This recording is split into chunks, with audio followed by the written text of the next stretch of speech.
Hello guys, welcome to a brand new video on Tutorials Point. In today's video, I'm going to teach you some easy steps on how you can reset your password on the Asos app. Before we start the video, don't forget to like, share and subscribe to the channel for more such useful tutorials. Without further ado, let's move on to the video.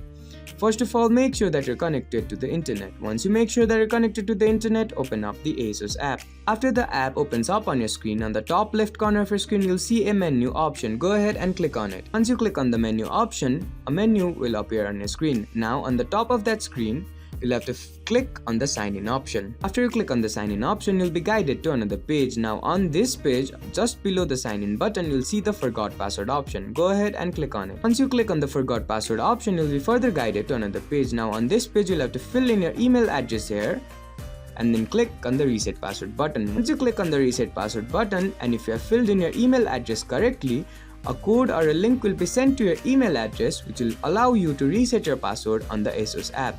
I hope this video helped you to reset your password on the Asos app. Don't forget to like, share and subscribe to the channel for more such useful tutorials. Thank you for watching.